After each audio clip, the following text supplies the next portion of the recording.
Morning, Chair.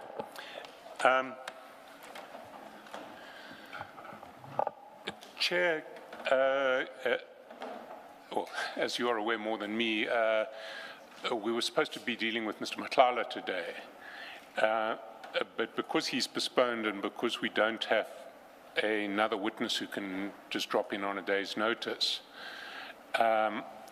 we've decided to use today to deal with evidence flowing from the WhatsApp chats of the late Mr. Msibi.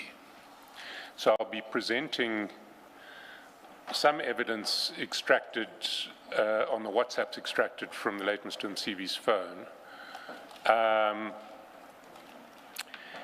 And some of it speaks for itself, some of it I'll be suggesting some inferences which other witnesses may have to clarify or refute. I would ask the Commission to bear with me a little today because this has been prepared on relatively short notice, so it may not flow as smoothly as might otherwise be the case. But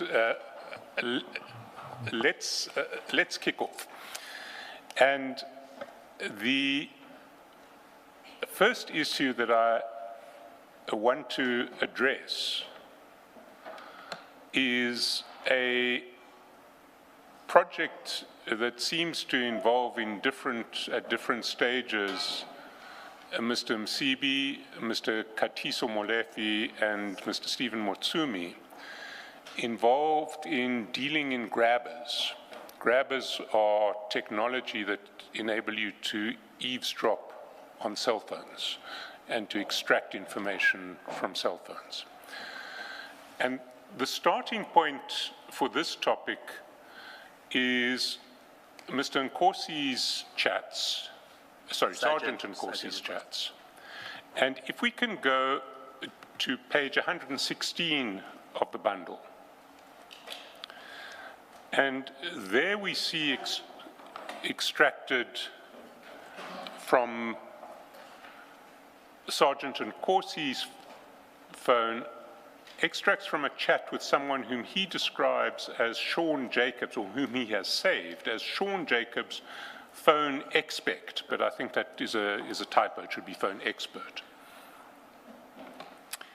And at chat number 4 on the 20th of January 2023, the person who we will call Sean Jacobs, because that's what Sergeant Nkosi calls him, writes to Sergeant Nkosi, "Hello Fani, please give me a call when you have a moment. I want to know if the Swazi deal is still on the table."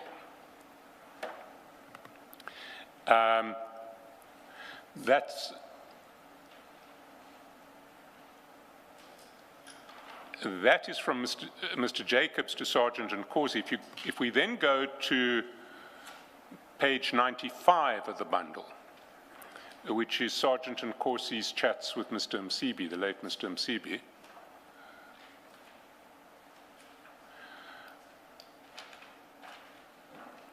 we see in chat number 1 that Sergeant Nkosi, after receiving the message from Mr. Jacobs, forwards a screenshot of that message to Mr. Msibi. And if we go back to 116, we see that on the 23rd of January, Mr. Jacobs says, "Hello Fani, hope you're well. I have a team coming in for the demo in early February. Let me know if you guys are still interested." And Sergeant Nkosi immediately responds, "Yes, we are." That response, "Yes, we are," comes at 9:12 in the morning. If we go back to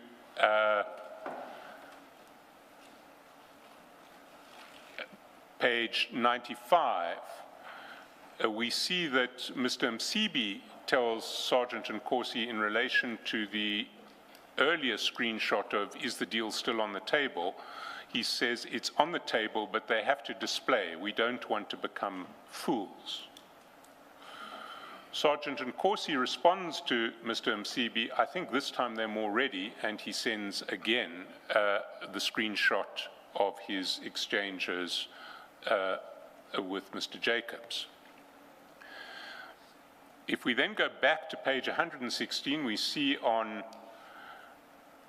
27 January, "Hello, Fani, hope you're well," says Mr. Jacobs. "We're available 9 to 11th February to do a demo for your team."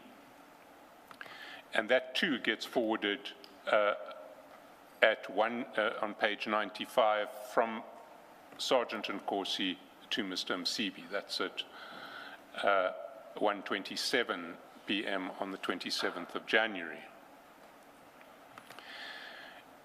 Zigzagging again back to page 117, and there are a series of chats from the 30th of January at the top of page 117 about arranging the demo.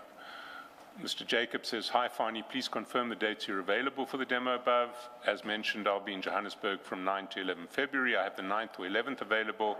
Demo will be at the Irene Country Lodge." Mr. Sergeant Nkosi says, "Morning, I'm confirming at 12:30. Mr. Jacobs sends emojis indicating thanks. On the 31st, he hasn't had his confirmation. He says, "Morning, Fani, can we..." He has had his confirmation, because "morning, I'm confirming at 12:30 means we will do it at 12:30. Mr. Jacobs the next day says, "Good morning, Fani. Can we please move our session to 12:30 on Thursday, as we have another team from 9 to 12. Please advise if this is okay. I don't want to create unnecessary issues for the different teams." Sergeant Nkosi says, "Okay, let me confirm with them. I will call you in 30 minutes. And thanks, I just don't want the different teams to meet each other," explains Mr. Jacobs. And if we then go, "Hi, Fani, hope you're well. We confirmed for Thursday at 12:30 at Irene Country Lodge." And on the first page of 118, "Good morning, Fani. Due to logistics issue, we had to move the venue. There's the new venue and details of it." That is on the 9th of February. And then comes a very important document. It's in chat number 3. And it relates to the demonstration that is now scheduled for the Thursday, which was the 10th of February. And that document is sent by Mr. Jacobs to Sergeant Nkosi at 7:23, and straight after sending it, he says, "Fani, can you put it on a SAPS letterhead, or your agency,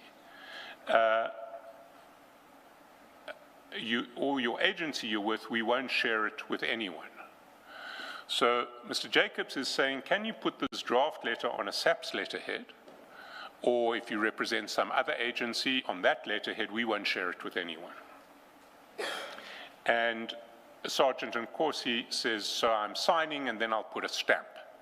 Now, if we go to that document, it is at page 129, and it's an interesting document, the draft document, because it explains what this demonstration is all about. It is a draft that is addressed to the Ministry of Trade and Industry of the Czech Republic. And it's headed "Demonstration of Dual-Use Goods in South Africa." Entity demonstrated to, place of demonstration. And it's, Sergeant Nkosi has identified the entity who's going to get the demonstration as the South African Police, Pretoria, South Africa. The demonstrating company is a Czech company called Invasys.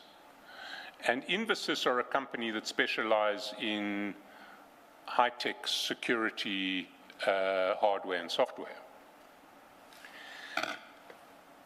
People who are going to do the demonstration, authorized people from Infosys, are identified. It says the demonstration will take place at the above address, suggesting that it will take place at the South African Police, Pretoria, South Africa. Throughout the demonstration, the goods will be in the hands of an authorized person, authorized by the SAPS. The following goods will be demonstrated. TELUS, that's the trademark IMSI catcher, with tungsten trademark SWGSM A5-1 and Luna TM MITM mobile. Now, IMSI stands for International Mobile Subscriber Identity. So an IMSI catcher is something that catches a mobile identity. And in colloquial terms, it's a grabber. What it does is it's a surveillance device that mimics a legitimate cell phone tower, cellular tower. And it tricks nearby mobile phones to connect with it rather than the cell phone tower. And then you can download what is on the communications from the mobile phone that are connected to your grabber as opposed to the nearby cell phone tower. If we go to page 128, this is from the Infosys webpage, and it's Infosys advertising its solutions. And if you look under Infosys Mobile 360 trademark, it says the mobile phone is today's primary data access point. How to best access its information is a technical question. Our solutions, TELUS, Luna, Tungsten, all with trademarks, enable you to do it in any way necessary, ground-based, maritime, or airborne. So Infosys is advertising its capacity to intercept mobile phone communications from the ground, from the sea, from the air. And if we go back... Before we go back, I thought you were going to show us where Sergeant Nkosi signs and stamps. Okay. He does in due course sign, but if we go back, it's quite clear in this context that the Czech Republic, having a sense of responsibility in relation to this technology, will not let its companies sell it to anyone they want. It can only be sold to authorized representatives, presumably not just of foreign states, but also of foreign states with whom the Czech Republic is happy to share this sort of technology. If we go back first to the chats with Mr. Msibi, on page 97, we see Sergeant Nkosi shares that draft letter immediately with Mr. Msibi. That's at 8:37 p.m., chat number 2. That's the draft. Mr. Msibi responds to him, that's okay.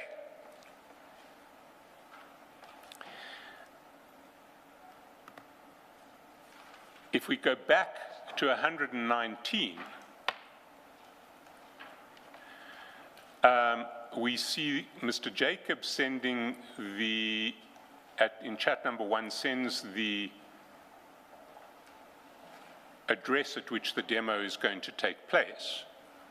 And in chat number 2, still on the 9th of February at 10:24 p.m., 10:24:29, just remember the 29 for later reference, Sergeant Nkosi returns the signed document. We'll look at the signed document in a minute. But 10:24:29 was when he returned it to Mr. Jacobs. If we go back to page 97, we see 2 seconds later he forwards it to Mr. Msibi, 10:24:31. That letter itself appears at page 130. And it is identical to the draft, except that Sergeant Nkosi has now signed it, given his force number, and put a SAPS stamp on it. So Sergeant Nkosi has represented to the Czech government that they are, or that Invicus will be demonstrating to the South African police, and that for this reason Invicus should be allowed to do so.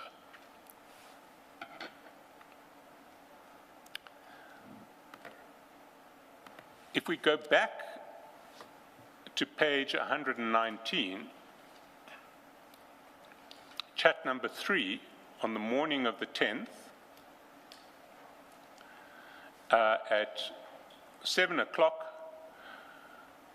Mr. Jacobs says, "Good morning, Fani. Thank you for the letter. I've sent it to the team. Let me know when you'll send the driver. Thanks." Sergeant Nkosi replies, "Driver's on the way."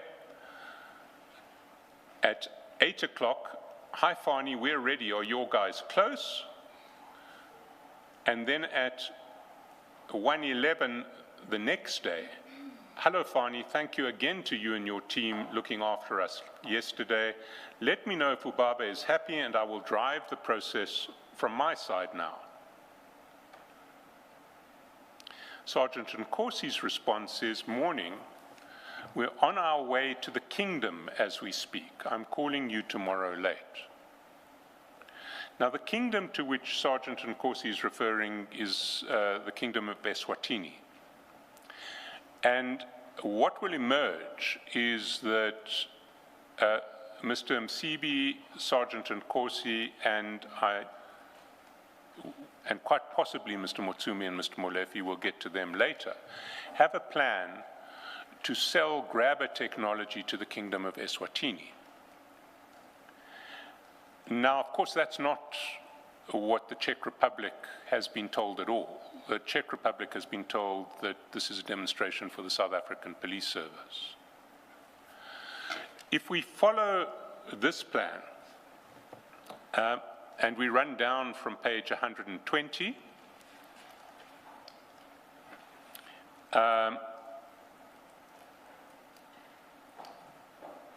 chat 1, Mr. Jacobs says, "Thank you, sir, I'll be available for you." Chat 2, Sergeant Nkosi is responding to that earlier message, which is, "Let me know if Ubaba is happy," and he says, yes, he's happy. And then the process continues. If one goes to page 121,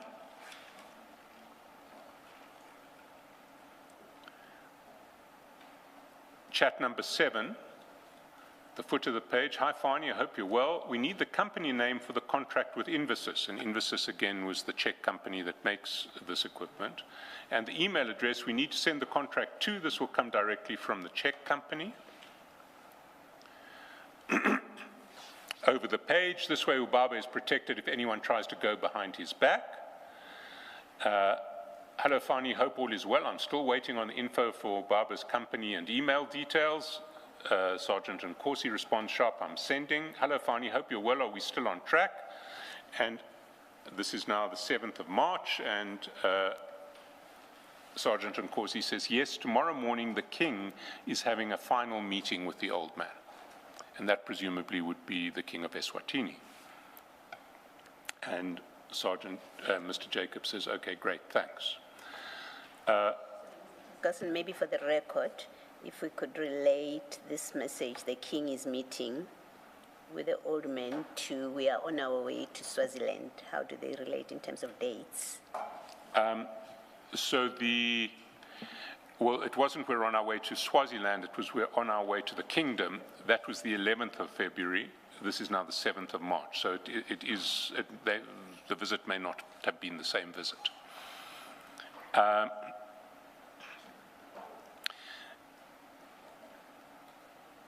While this was going on the 27th of February, so the request for company details, if we go back to 99,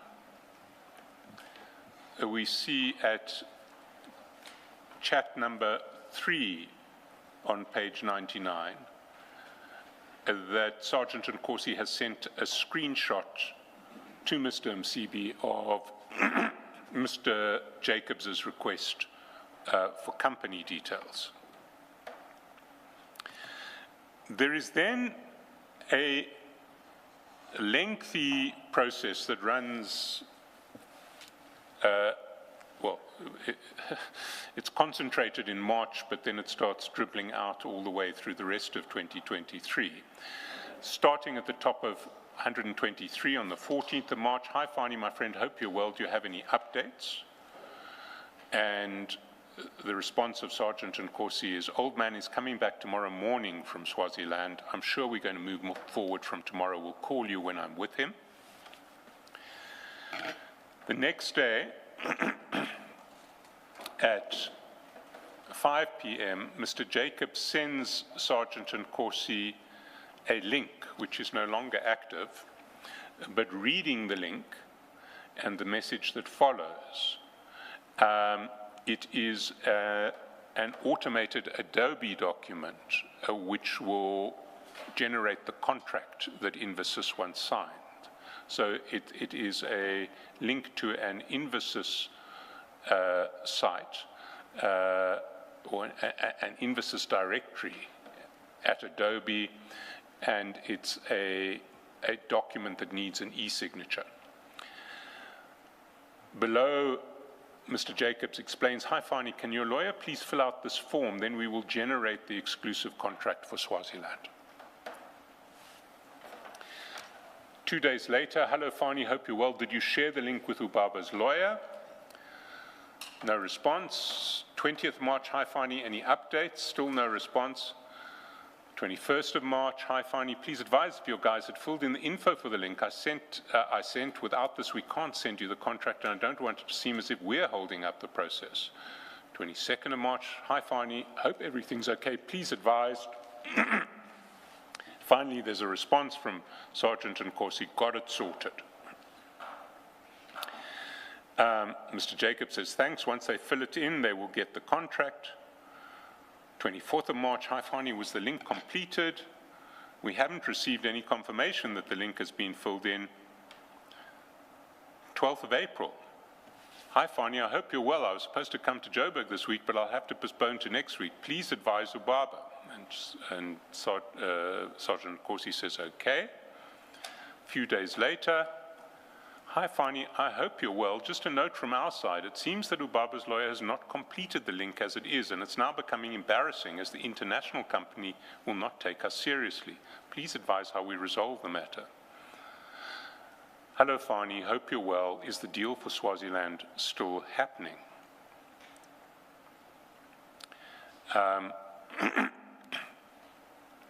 What then happens is that Sergeant Nkosi sends a contact card.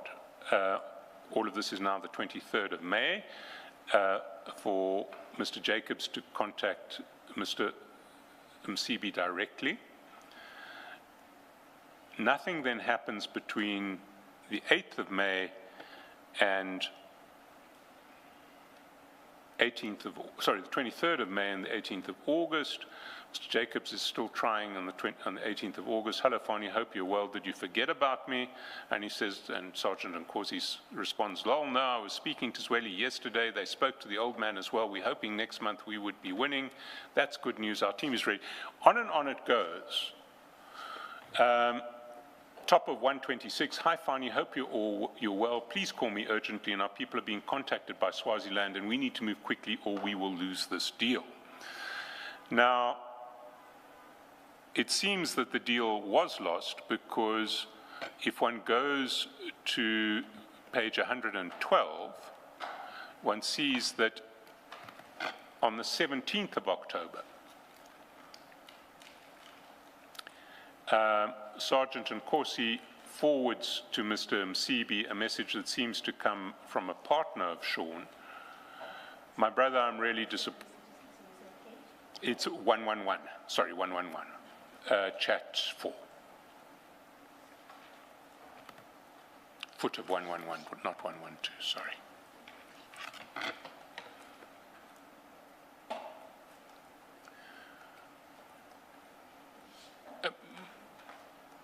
My brother, I'm really disappointed about how things worked out on the Kingdom deal. 1 minute things are coming together, the next minute all of you are quiet. Shane, I think that should be Sean, or maybe Sergeant Nkosi has the name wrong and it's Shane, not Sean, tries to call you, but he never gets hold of you. I also tried to get hold of you, but you never come back to me. You know, there's so much more work we wanted to do with you. We have many solutions that are in demand by governments, but we want to do this deal first before we can introduce other solutions. I take it this deal is off now. And that's the last that we see of that deal. But what we do see is that in parallel with this process, Mr. Msibi, Mr. Motsumi, and Mr. Molefe are exploring other options. And that story starts on page 196.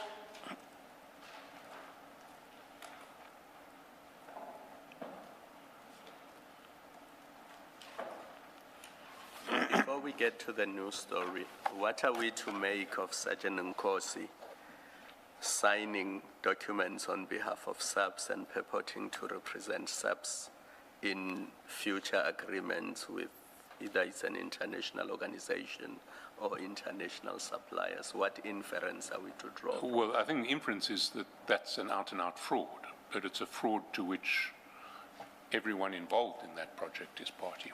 Everyone involved in that project with knowledge of Sergeant Nkosi's letter was also involved. But the only people that we can identify in that regard are Mr. Msibi, who's no longer alive, and Shane or Sean.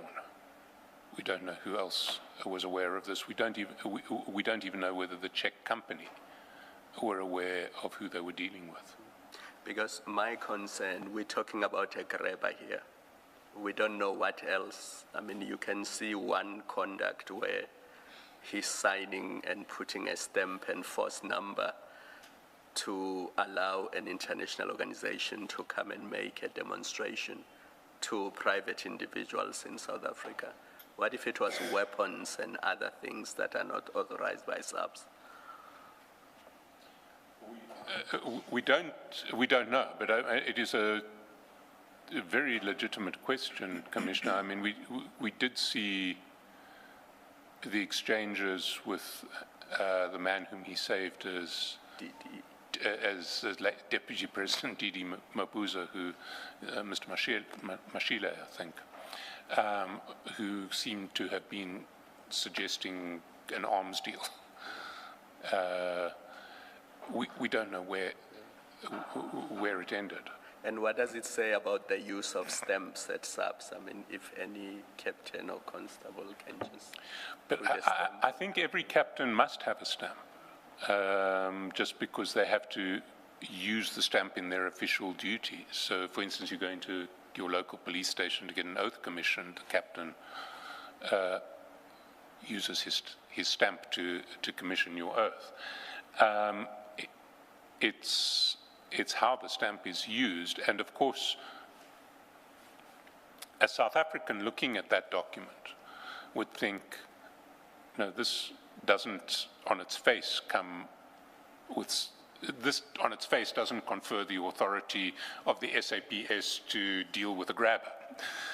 But someone in the Czech Republic wouldn't have the faintest idea whether this was, how South Africans issue authority at the highest levels of SAPS or not.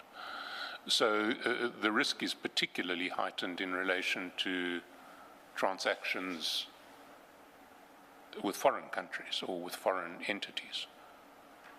Thank you. Mr. Chaskalson, this conduct by Sergeant Nkosi that you're discussing with Commissioner Khumalo, specifically the letter and the stamping on the face of it, is obviously prosecutable. That's why you refer to it as fraudulent conduct. Have we had the opportunity to investigate or find out who is this Sean Jacobs that he's speaking to? Because if it's a South African national, then they sit in exactly the same position as Sergeant Nkosi, criminal offense. Have we had the opportunity to investigate that? We haven't yet traced Sean Jacobs. I must confess, we haven't made a huge effort to trace Sean or Shane Jacobs. We don't have, there are no obvious details relating to him other than the cell phone number, and that doesn't automatically lead to someone who on his or her face is Sean Jacobs or Shane Jacobs. Sergeant Ngosi would have to say who is Sean Jacobs. Thank you. And our investigators could also look into it. I'm not sure they will thank me for that. They have quite a lot on their plates at the moment, but we will look further.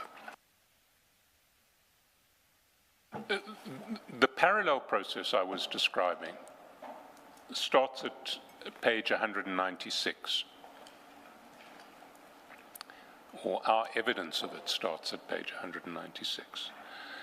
And there we see, on the 15th of May, Mr. Motsumi WhatsApps to Mr. Msibi 3 documents. The first 2 are photographs of his, their 2 passports. And the third is an itinerary. And the itinerary is at page 206. It's an itinerary for both Mr. Motsumi and Mr. Msibi. And it reflects a strange set of, or it reflects a broken set of connections. There's going to be a flight from Johannesburg to Frankfurt, and then a connecting flight almost immediately from Frankfurt to Paris. That will take Mr. Msibi and Mr. Motsumi to arrive in Paris on the 16th of May at 8:20 in the morning. The next flight is not from Paris, it's from Hamburg in Germany, and that's 2 days later, on the 18th of May. And that is a flight from Hamburg to Zurich, and then as a connection to get back to Johannesburg from Zurich. So one imagines that Mr. Motsumi and Mr. Msibi were going to make their own way, or would make their way from Paris to Hamburg, which is relatively close, either by train or by plane, at some stage between 16 and 18 May. If we go back to the 16th of May, we see that's the day after the itinerary came. Mr. Msibi sends to Mr. Motsumi a company profile for a company which is actually a closed corporation called Femi Style CC.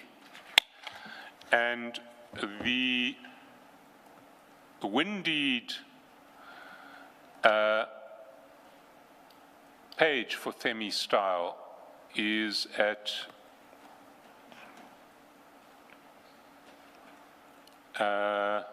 page 347. And we see from 347 that the only director of Femi Style is Mr. Msibi himself. And according to the history of the reflected on the Windeed search, there's never been any other, sorry, it's a CC, the only member. He has always been a member, and then after the conversion into PTY Limited, the sole director. So he was the sole member, then the sole director. If we go back to the profile of Femi Style, we see that at page 208. And that profile first reflects that the directors of Themi-Style are both Mr. Msibi and Mr. Molefe, not Mr. Motsumi, but Mr. Molefe. That doesn't appear to be correct, at least not in terms of the CIPC records. CIPC records just reflect Mr. Msibi, but Mr. Molefe's appearance on this document is significant in its own right. Then it says the company vision to be the #1 trusted intelligence security services provider in Southern Africa and beyond. Its mission, over the page, to provide security services through protecting clients' valuable assets through preventative protection services, private detectives and investigators, consulting, technical surveillance, digital polygraph, and covert operations. There are certain core values set out, including integrity and professionalism. And then the background. Themi-Style is a security consultant company whose primary objective is to offer technical support, advice, training, report compilation, and procurement of needed security systems. We ensure that state-owned assets are up to date with the latest security systems, tools, trends, and technology. We further identify and eradicate potential security threats and act as an agent who shall be capable of negotiating and entering into agreements on behalf of companies.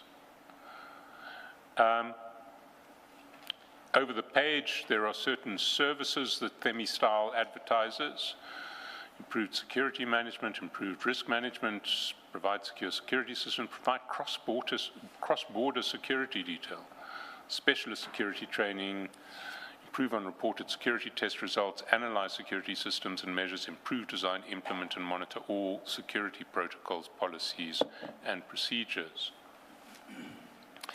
So Themi-Style is presenting itself as a state-of-the-art high-tech security company with surveillance capacity, and as a company that provides services to the state. We ensure that state-owned assets are up to date with the latest security systems, tools, trends, and technology.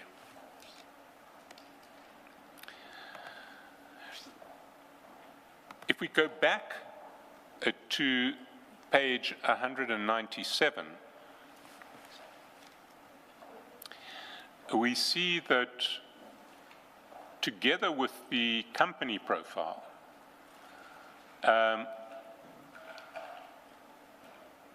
Mr. Msibi forwards to Mr. Motsumi an email, and that email is at page 211. Sorry, it's the first chat at the top of page 197 where the email's forwarded, but the email itself appears at 211. And the email is an email that is on an email whose default is German, because it says at the top in German at 15 May 2023 at 2020, Nokotula Malo wrote, but it's in German, not English. And Ms. Malo says, "Dear Stefan, please find attached registration documents," and you'll see at the bottom of the email is a CIPC form for Themi-Style, confirming Mr. Msibi as the director of the company.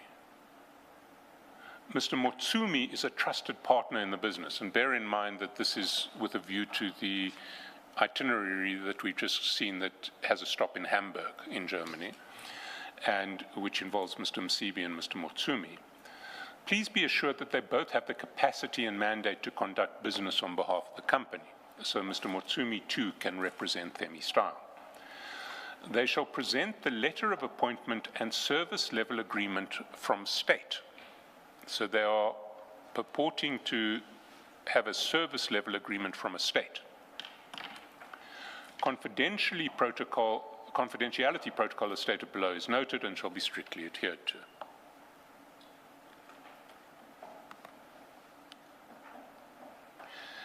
Now, again, we have a situation where a European dealer, and we will look at what we suspect was being sold here. But a dealer in high-tech security surveillance equipment and the like is being told that Mr. Msibi and somebody else represent a state. There is then on the 16th of May a series of itineraries, additional itineraries and changes, none of which are of consequence for us. But the next step, and bear in mind this is 16 May where the 15, 16 May, the original itinerary related to a trip from 16th to 18th May.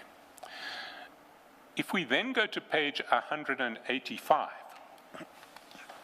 we're now dealing with the chats between Mr. Molefe, not Mr. Motsumi, but Mr. Molefe and Mr. Msibi. And at page 185,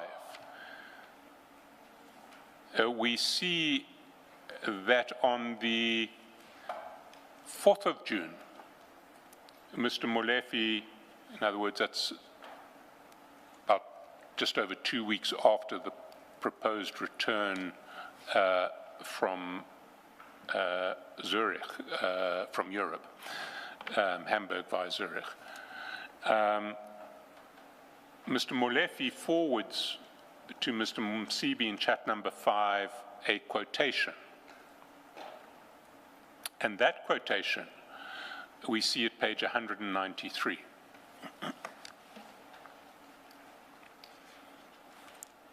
And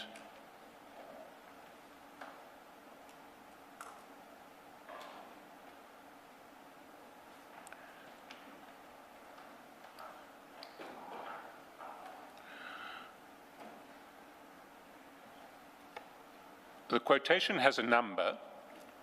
Femi Style are identified as the agent of whomever is providing the quotation. We don't see the letterhead, so we don't know what the company is, whose quotation it is. The date of the quotation is 23rd May. So that would have been 4 days after Mr. Msibi and Mr. Motsumi returned from Europe. And what the quotation is for, item 1, active monitoring system including laptop software and one multi-RAT BTS. That's multi-radio access technology based technology system. That is a grabber. Item 1 is a grabber. The unit per the price per unit for the grabber is 780,000 euros, which at the time would have been, gosh, I haven't done the equation, but it would have been somewhere between 15 and 18 million rands, I would imagine.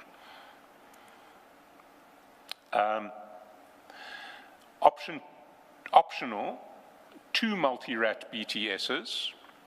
So you could have an additional extra set of grabbers which would come at 150,000 per unit. And you could also get a tactical DDS jammer. And a DDS stands for direct digital synthesis, and what a DDS jammer is digital technology that can essentially block out other, can be trained on particular frequencies very quickly and can block out other people's mobile communications. So you can shut off everybody else's mobile access with a jammer.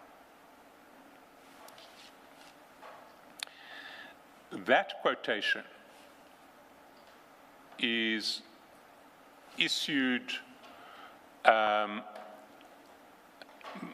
Femi Style a company in which Mr. Motsumi, Mr. Molefe, and Mr. Msibi have a central role in, and it comes 5 days after 4 days after the return from Europe of Mr.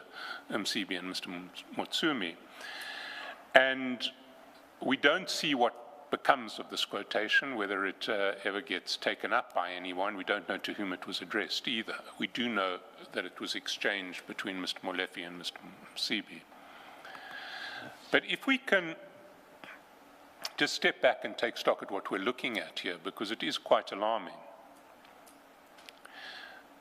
Mr. Msibi, Mr. Motsumi, Mr. Molefe, and possibly Sergeant Nkosi are involved. Well, Sergeant Nkosi is certainly involved with Mr. Msibi in one project. Mr. Msibi, Mr. Motsumi, and Mr. Molefe are involved in another. The extent to which Mr. Motsumi and Mr. Molefe were involved in the first project is not clear.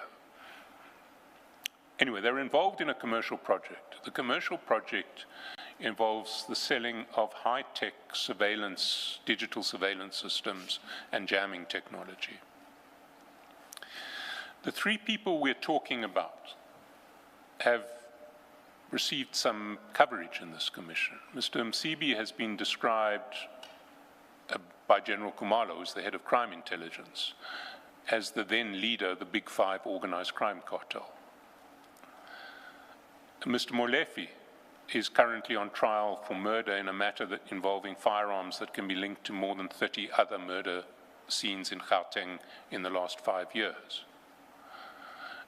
Mr. Motsumi is someone whose name General Sonona, when he was still head of the Hawks, was too scared to mention. These three men are dealing with foreign companies to get access to grabber technology purporting to represent a state. And then, at least in the case of Mr. Msibi, they seem to be looking to sell that technology to the Eswatini government in that first episode, the first case that we saw. Whether or they didn't manage, it seems, in that case, to sell to the Eswatini government, they may well have managed in this case. We just don't know. But whether or not they are managing to sell the technology to a foreign state, they presumably can also have access to it for their own purposes. They are able to deal with the providers of this technology. They are being invited to sign contracts with the providers of this technology, in the case of Infosys, on the basis that they represent the South African state.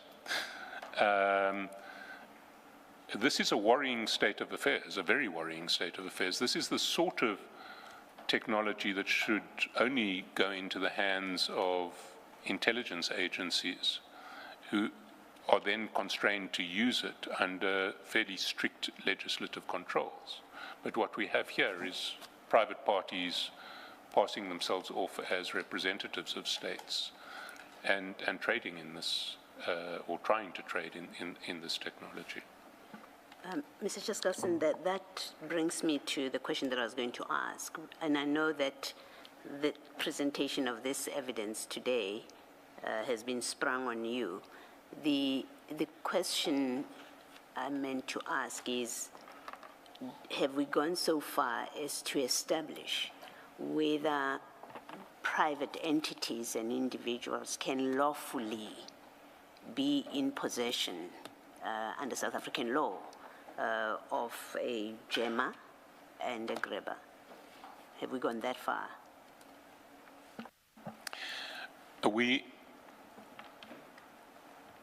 A jammer I can't speak to.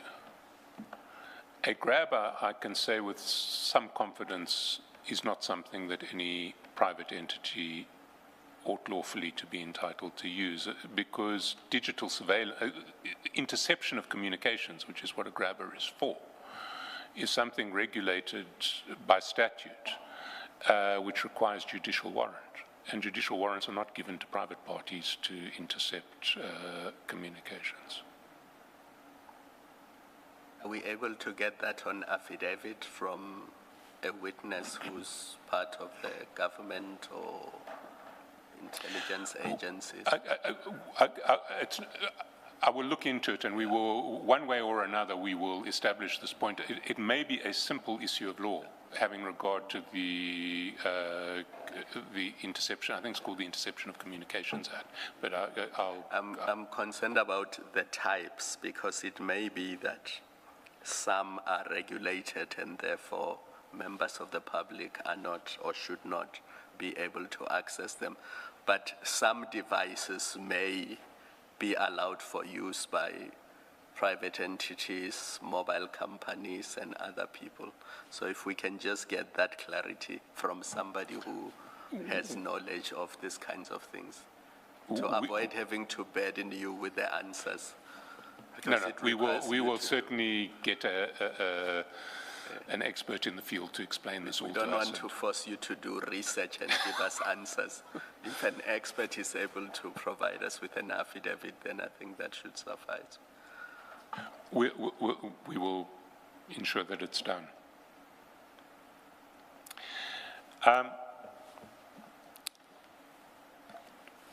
That takes us to the end of this grabber episode.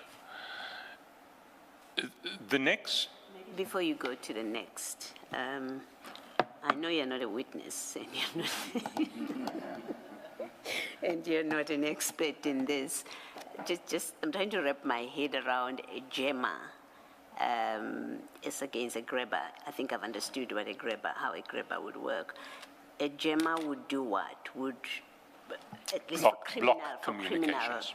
For criminal activity. Well, I mean, at a very low level, a jammer stops your remote control on your car from locking your car when you get out the car. So a lot of small-time criminals have access to jammers which are used, and I'm sure some of us have had that experience. You get out your car, you think you've locked it, you haven't locked it because the signal's been jammed and someone steals something from your car while you've gone into the shop. At a much more grand scale, what a jammer can do is block communications, can stop people communicating on their cell phones. It essentially can block communication that depends on operating at particular frequencies. It could block law enforcement from listening in. Certainly on, yeah. Thank you.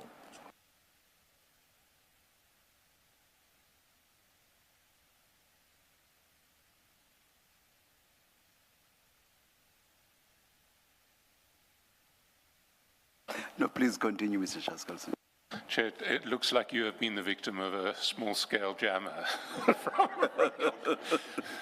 I have too. Well, I was whispering to my co-commissioners about the incident at Parliament where everybody's devices were jammed. That's much allegedly. If it happened, it was much grander than my experience. I just lost a briefcase. The next topic that I want to move to is actually a series of topics, but what was extraordinary about this phone was it drew connections between topics that we've been looking at in this commission that seem completely self-contained and unrelated to one another. And Mr. Msibi was often,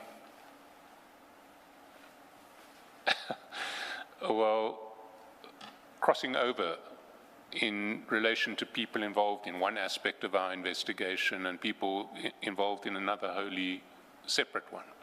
So let's take as our start, Carney Links, the tobacco manufacturer whom we came across in the context of General Khan's communications, who pleaded guilty to schemes essentially to defraud SARS, didn't plead guilty, admitted. They weren't ever taken to a criminal court. Admitted to schemes, fraudulent schemes to defraud SARS of tobacco taxes, and whose director, Mr. Sayed, was in close contact with General Khan and appeared to be trying to rig tenders with General Khan through the COVID period. If we go to page 5, we see communications between another director of Carney Links, Mr. Kyle Phillips, and Mr. Msibi. And we see a connection between Carney Links and Mr. Msibi. And what we see in these chats, we see a number of things, but essentially what we see is that when Carney Links gets robbed, they call up Mr. Msibi to sort it all out and find out who's robbed them and get their stock back. And if we go to page 5, we see that on the 26th of February, Mr. Phillips writes to Mr. Msibi, "Hey, Papa Joe, thanks for sorting out. Just tell us where to collect, but please ask if they can recover the firearms as well." So in this theft, which we will see, is a theft of stock. Firearms seem to have been... Papa Joe is who? Mr. Msibi. Jotham Msibi. And from chats 3 to 6 at page 5, we see a series of chats from either the robber himself or someone pretending to have inherited the stock from the robber. And those chats are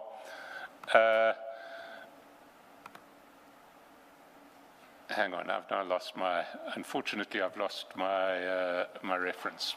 So I will, those chats get increasingly desperate now that the robber understands that Mr. Msibi is onto the job. So they start at page 22.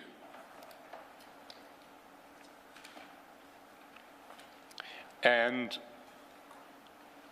the first one says, "Hi," to which Mr. Phillips responds, "Hi, can't talk, send message, I'm at work." "It's me, Ali, I want to talk to you. Brother, I want to give back that stock. I want to talk to you. Call me. I made a mistake to buy that stock. I just want to ask, there's one of my friends, can I give him that stock so that he can give you?" Then on the following page, the chats continue. Same chat. "I want to be sure if he speaks to boss that I'll give him. Please, brother, talk, brother, say something. What must I do? You're not saying anything." Then there are a couple of missed calls. "Talk to me only for a minute." And the response is, "Send the stock at our factory." "Just talk to me on call, please, for 1 minute." So whoever Ali is, whether he's the robber or the purchaser from the robbers or somehow otherwise linked to the stock and the robbery, he is desperately wanting to make it better. If we go back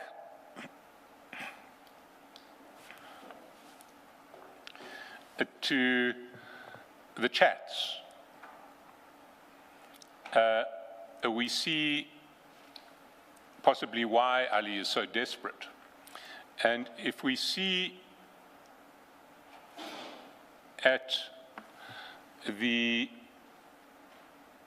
chat number 2, Mr. Phillips says, hey, Papa Joe, the guy's been contacting my guys. I said they must deal with you if you don't mind. Thank you for all your help.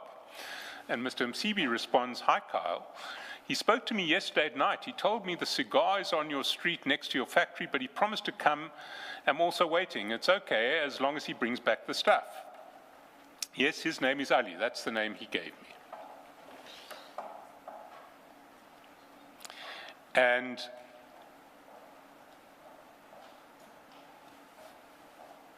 then if we go down to chat 6, afternoon, Papa Joe, all stock is returned.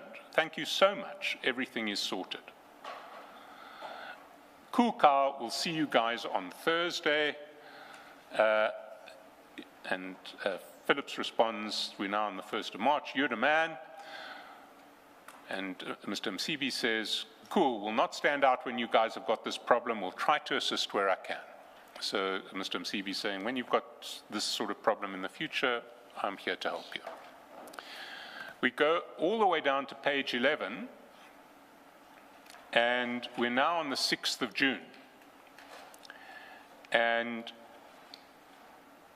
Mr. Phillips in chat number 2 says to Mr. Msibi, Papa Joe, I'm so sorry. I think I had one vodka too many last night. Myself and Adriano would be Adriano Mazzotti, who is actually the deponent to the affidavit that was flighted in relation to the agreement with SARS. Mr. Mazzotti is the, I think, the CEO of Carney Links. He's certainly the leader of Carney Links. Have spoken quite a bit about sorting you as a thank you for getting that stock back. But I did not want to interfere with your mourning process and worry you with trivial money issues, so please don't take it as any disrespect or discounting our friendship. So this week, we'll come and have a drink and square up with you. Thanks for everything, my brother. If we go down to 3 August, it seems that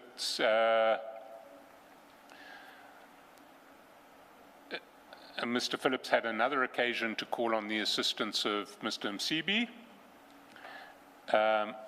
It's now page 14, chat 3,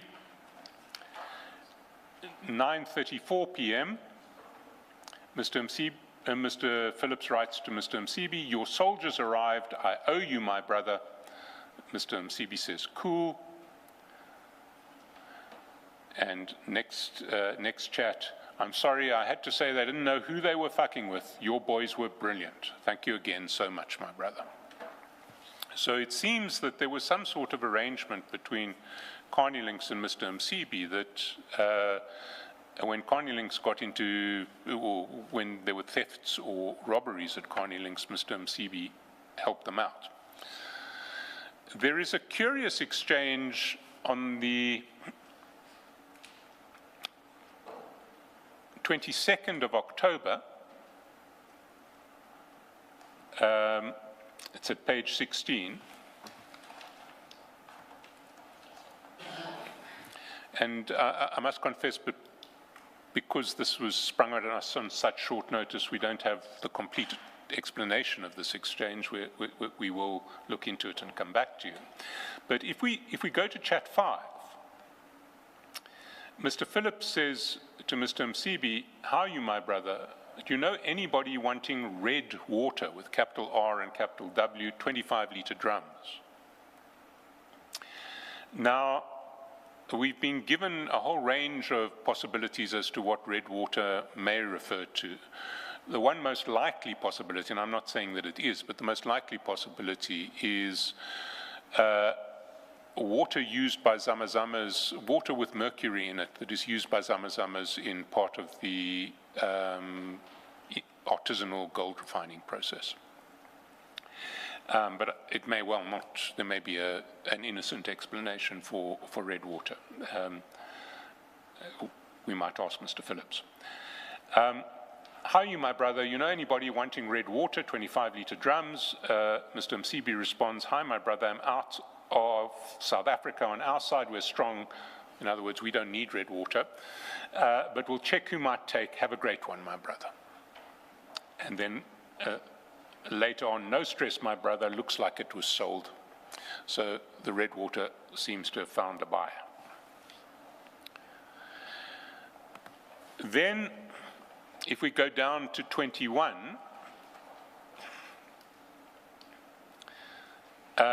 we see another request for assistance from Mr. Msibi in relation to an armed robbery. Morning, Papa Joe. Brother, I need your help. That same guy, Ali, arranged an armed robbery at our other factory, or at Wadeville. The security guards were in on it. Obviously, my people are now hunting high and low, but I know that one call from you will sort everything out. Please, will you help me out again with this? Love and regards, Kyle. Now, those are the chats between Mr. Phillips and Mr. Msibi that I wanted to refer to, but what struck us as significant in this regard is we had seen no links whatsoever between what we saw in General Khan's chats and his dealings with Carney Links on the one hand, and what we'd been looking at for most of the Commission in relation to the so-called Big Five and Mr. Msibi, but it seems that at the very least there are some relations between, or there were some relations between Mr. Msibi and Carney Links.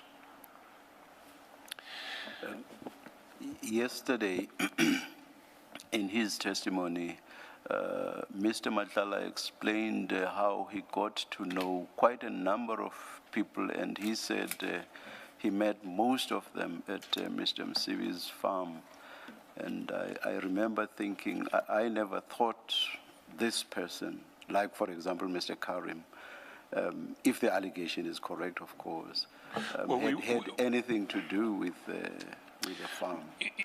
Quite a number of people. Indeed, we will get to, there are a whole series of unexpected connections that we see here. Mr. Karim is one of them. His joint venture with Ziggy Investments and Transnational Coaches is dealing with Mr. Msibi. We'll come to it later. But the next one is possibly another unexpected link, but albeit through someone who we have already seen linked to Mr. Msibi. It's a link between Mr. Msibi and Ekurhuleni, which certainly we weren't expecting. But if we go to page 141, we see that Mr. Msibi appears to have used Mr. Nxumalo, who is someone who we previously have met in connection with Mr. Msibi, to rig a tender for him at Ekurhuleni. And if we start at page 141, chat number 3, we see, and these are chats between Mr. Msibi and Mr. Nxumalo. We see at chat number 3, this is now the 26th of April 2023, that Mr. Msibi sends to Mr. Nxumalo a chat where he says the following: 1, Camproc Pty Limited. 2, Project Management Unit for BRT project. 3, the Project Management Unit contract is funded by the National Department of Transport through the City of Ekurhuleni.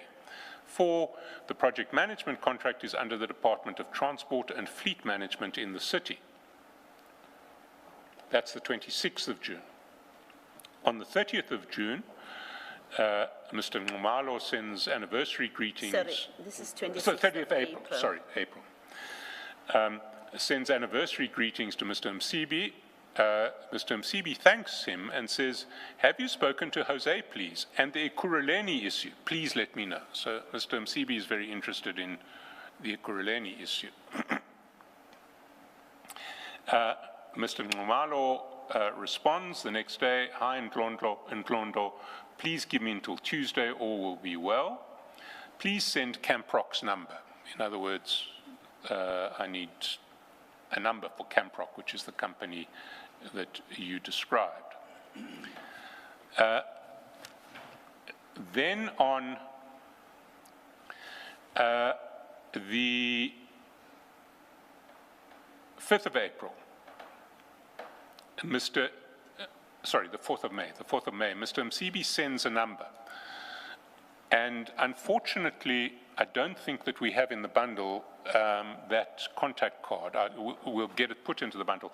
That contact card, the number is for Nokutula Ngumalo, who we remember was the one dealing with Stefan in Germany in relation to the trip, presumably to look for grabbers for Themi Style. Underneath, having sent Ms. Ngumalo's number to Mr. Ngumalo, Mr. Msibi says, "Hi there, have sent you the number, please follow up. Can I send Galito to pick up as agreed, son?" And Galito, we know from earlier on, is Mr. Sibanda, who worked as a cook for Mr. Msibi.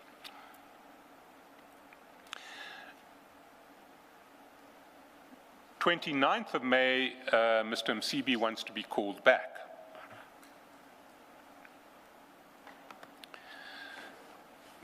And the next development is the 13th of June, and that's on page 143. And there, Mr. Ngumalo sends to Mr. Msibi a WhatsApp in chat number 3 at 8:43 in the morning, which forwards the tender advertisement for this project management unit that Mr. Msibi wanted for Camprock. And if we go to page 149, we see what was forwarded. And I must immediately just emphasize that what was actually forwarded was the entire bid invitation that ran to probably over 100 pages. So just to simplify the bundle, I just included the cover page. But there you see Transport and Fleet Management Department, contract number PSPT 17 of 2023, the provision of project management unit and technical services for the Department of the City of Ekurhuleni Integrated Rapid Public Transport Network from date of award until 30 June 2026. So if we go back to that opening chat in April,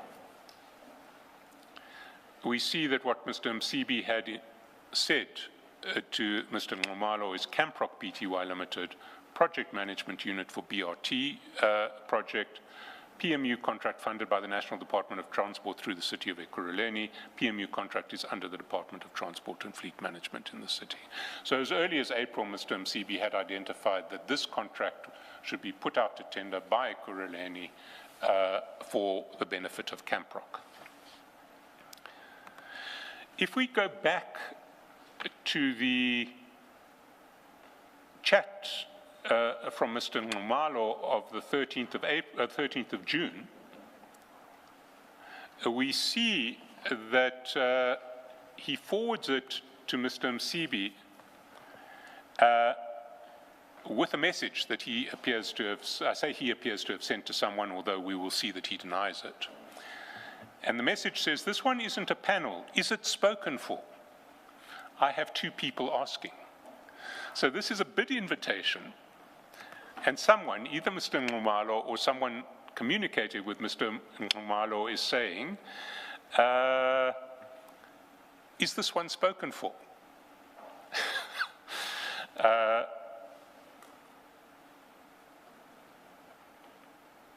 We asked Mr. Ngumalo who we assumed he had written those words, and if one goes to page 170, paragraph 2.4, we'll see that the question that we asked Mr. Ngumalo in this regard, and the question was, full details of the person to whom you originally wrote, "This one isn't a panel, is it spoken for? I have 2 people asking," appearing in the WhatsApp message that you forwarded to Mr. Msibi on 13 June 2023 at 8:43, and we attached the message. The response that we got is at page 175 and is with respect rather evasive. It says the following, paragraph 14. The message referred to in paragraph 2.4 of the notice reads, "This one isn't a panel. Is it spoken for? I have two people asking." It appears that item number 3 of the extract attached to the notice is Annexure B, dated 13 June 2023 at 8:43, and is accompanied by an image of the document. The document appears to be the bid document for contract PSPT 1723 issued by the Transport and Fleet Management Department of the City of Ekurhuleni for the provision of a project management unit and technical services for the development of the City of Ekurhuleni integrated rapid public transport network. A copy is attached here to as ZN2. Thus far, Mr. Nxumalo has told us nothing other than what we told him. I identified the contract by conducting an internet search of the contract number for the purpose of preparing the statement. I had no independent knowledge of it, he says. Well, he emailed that bid invitation to Mr. Msibi on that day. I have no recollection of the circumstances in which it came to be sent, and I'm accordingly unable to identify the person to whom the words were originally addressed or from whom I may have received them. If this message is true, if the statement is true, it is truly staggering that Mr. Nxumalo is dealing with people who send messages purporting to rig tenders on such a frequent basis that he can't remember this one. 17, I record for the Commission's assistance that item 3 of the extract is marked incoming, whereas the notice proceeds on the basis that I wrote those words and forwarded the message to the late Mr. Msibi. It was incoming for Mr. Msibi. I do not believe that this proposition is correct. If the message illustrates that it had been forwarded to the late Mr. Msibi, then it would be on the basis that I had received the message with the aforesaid question and thereafter forwarded the same to the late Mr. Msibi. So he says, well, maybe somebody else wrote those words, but I forwarded them to Mr. Msibi. Additionally, I dispute I was the author of the aforesaid message, as it's not my manner of typing. I do not use abbreviations such as PPL in the normal course. As indicated, I cannot determine with certainty who would have sent me the aforesaid message and the context in which this would have been shared with me or the late Mr. Msibi. However, given the prominent role of the late Mr. Msibi in the public transport industry, together with my involvement in brokering transactions within and for the taxi industry, I would have shared the document with him so as to inquire as whether he'd be interested in the bid. For the sake of completeness, I record I had no involvement in the bidding or award process of the aforesaid contract by the City of Ekurhuleni. So he is claiming ignorance. He can't really explain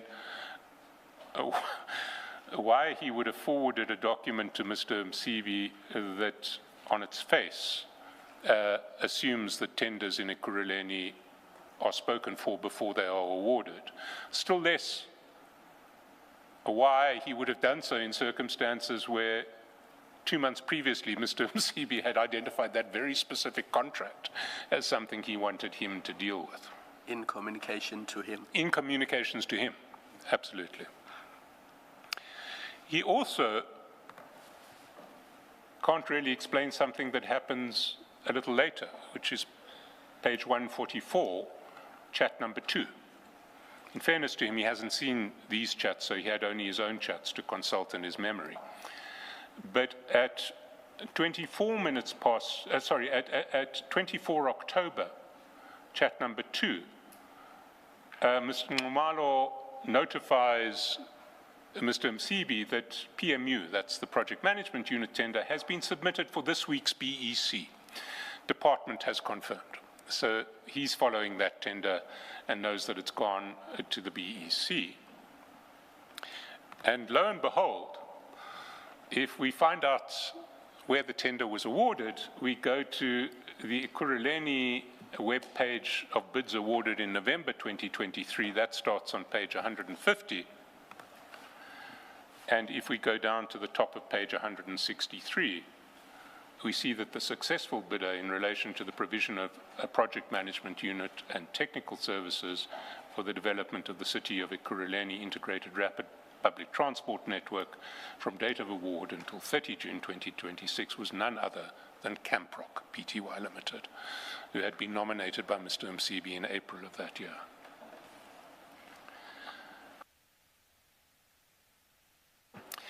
There is one further issue to address in relation, one possibly two, in relation to this tender. It's a chat on page 143.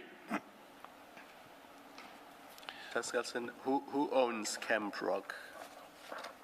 And here I must actually fess up and say that in my rush to get this stuff together, I haven't actually, we can do a Windeed search, we'll have that after tea. But those would be public documents. They are It's a public matter of documents. just adding them to the bundle.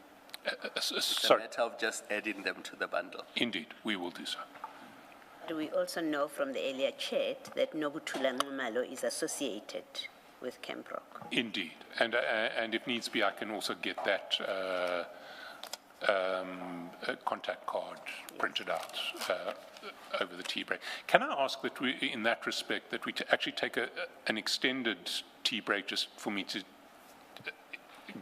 attend to these logistical issues? We're scrambling a little bit, and we're certainly not going to run beyond lunch today, so it's not like we will lose time by that. Also adjourn now, or? We could adjourn now because I'm going on to a slightly related, but Okay. So when you say extended, would 11:30 When we- be fine, or do you want later than 11:30? I think 11:30 would be fine. 11. All right. Let's adjourn and resume at 11:30.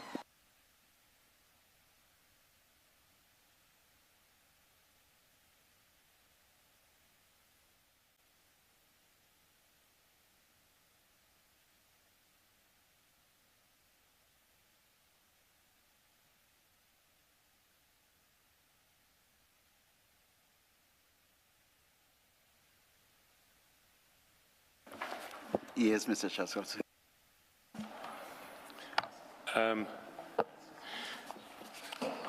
Chair, first of all, apologies for the delay, but we have found some supplementary documents, and the first of those is at page 365. That is the contact card that is the contact card of Ms. Nxumalo, and it was attached to it's what was sent in chat number 2 on page 142. Are those still to be shared? Because what we have runs up to 364. Sorry, Chair, have you been given extra documents yet? Not yet, no. Oh. This exercise has been, then I'll come back to this once someone arrives with the documents. I apologize for that. No problem. Apparently they're being copied.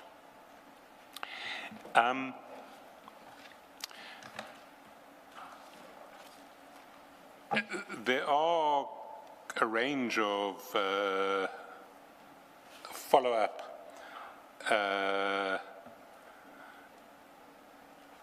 messages that are streaming in relation to grabbers, but we will, I don't think I'll try and deal with them on the fly. We'll get an expert to put a statement in, but everybody is telling me emphatically that no one may possess, use, sell anything in relation to no private person may do anything of that nature with a grabber.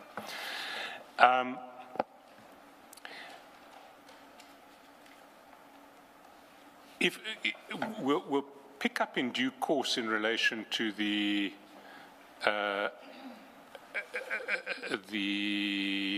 documents relating to Ms. Nxumalo and also to Mr. Adams, Mr. Jacobs. Sorry, do you want to find out if those are the documents? They are indeed. So Yes. let's quickly distribute them. Have they been punched?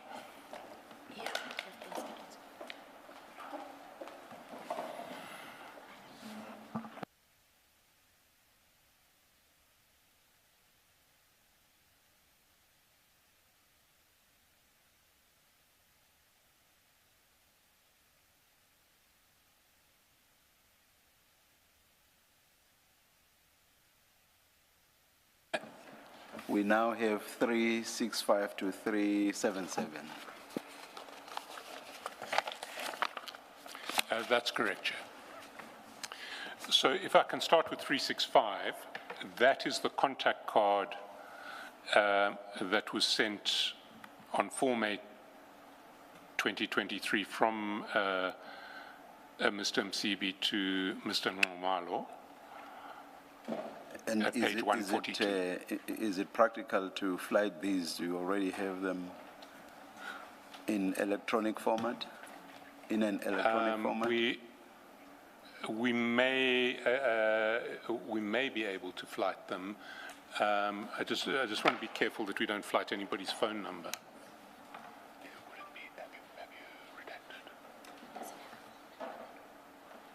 IDs, please, Mr. Chaskalson. And IDs in the win deed in the next document is a public document, but we can, let's just see if it can be done.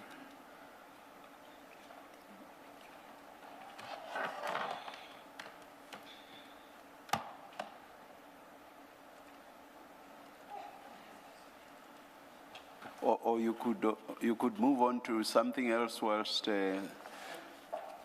this. Yes, I'm not sure we have redacted copies. Okay. So maybe move on to something else. I will do that. Yes. Still on the Kuruleni connection, which we had got to. While the Camprock bid is pending, if we go to page 92,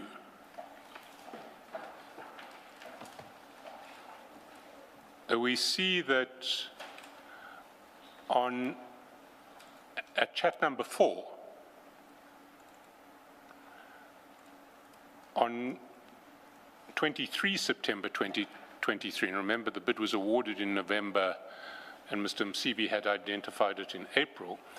On the 23rd of September, chat number 4, Mr. Motsumi sends a contact card to Mr. Msibi, and that contact card is at page 93. And again, just check that it's redacted. Okay. It's the contact card for Ms. Mashazi, who was then the city manager of Ekurhuleni and who has appeared before this commission and whose connection with Mr. Msibi was previously unknown. Having received the contact card for Mr. Msibi, for Ms. Mashazi, Mr. Msibi then on the 25th of September called her. That's at page 26.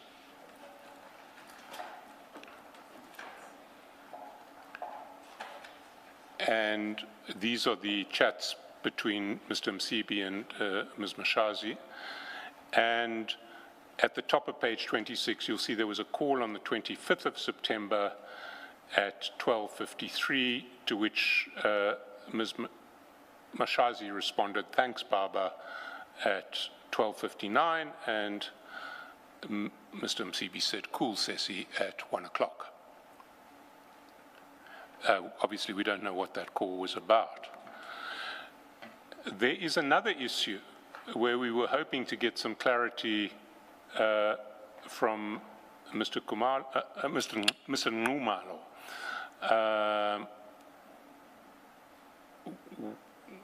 which happened while this bid was pending.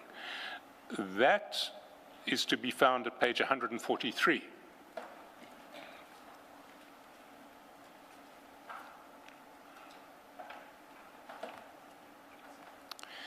And you'll recall that at the top of page 143, well, near the top of chat number 3, there was the message from Mr. Nxumalo to Mr. Msibi. This one isn't a panel. Is it spoken for? I have 2 people asking, and then the front page of the tender. At chat number 6, there was another message that caught our eye, because Mr. Nxumalo writes to Mr. Msibi, "Euro banks closed at 4 p.m. We've locked the trade, so she will receive 46,256 euros and 98. I'm not sure whether it's cents or centimes that are the cents for the euro. Now that's just under R1 million. We did do the exchange rate there, and it was roughly 18 rands to the euro. So this came in at just under R1 million. And Mr. Msibi responded, "You're the best, my boy." We were curious as to who was getting this payment in euros, so we asked Mr. Nxumalo, and that question is at page 170. 170. 170.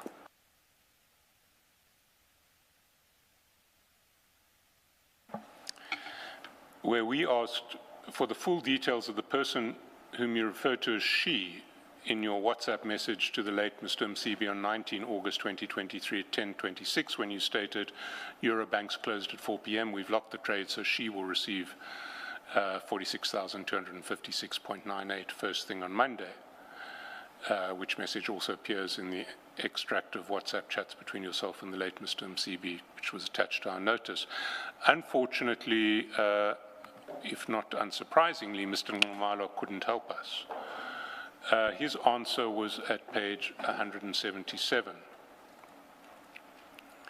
Paragraph 21. The message referred to in paragraph 2.5 reads, Eurobanks closed at 4 p.m. We've locked the trade, so she will receive 46,256.98 first thing on Monday. It appears that item 6 of the extract dated 16 August 2023 and is likewise marked incoming. I have no recollection of this message, of the trade to which it refers, or of the person referred to as she. I'm accordingly unable to furnish the details sought in paragraph 2.5 or 2.6. At best, I simply recall that the late Mr. Msibi had dealings in foreign countries, the intricate details of which, however, I have no personal knowledge.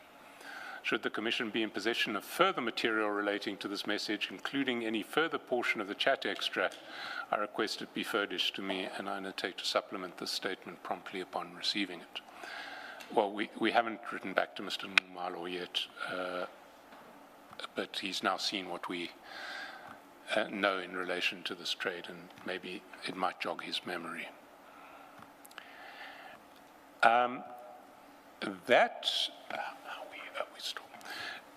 That is the end of the Ekurhuleni connection. That takes us to the connection with Mr. Karim, who we heard from Mr. Matlala yesterday, was a visitor to the farm. Ms. Chaskalson, before you leave the Ekurhuleni, I think, to be fair, we do know that there's conversations between Mr. Msibi and Ms. Mashazi, and then there's this chat that refers to a she receiving money. We have not established that the she is her, because if we not at all. No. If it as an Ekurhuleni connection, it may create the impression that it refers to her. So just No. Yeah, we were hoping Mr. Nxumalo would clarify that for us, but he can't. As things stand, we have no evidence. We will try to clarify that. We, in particular, will go to the Reserve Bank and see if they can trace details in relation to that trade.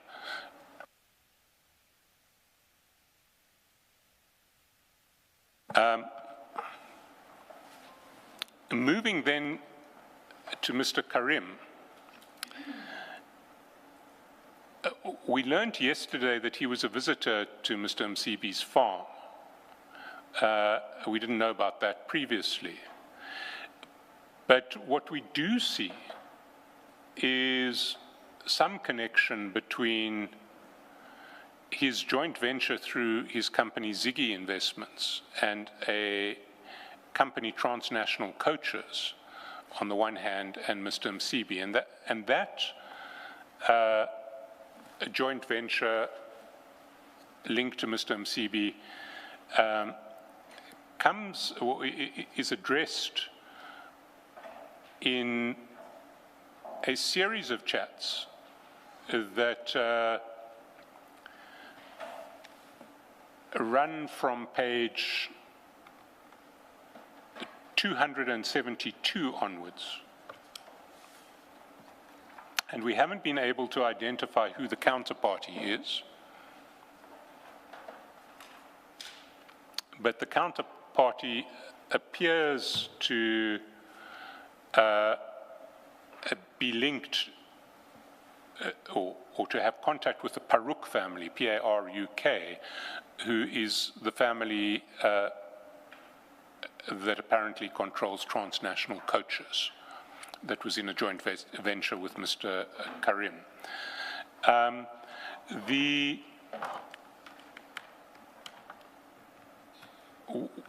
And those chats evidence a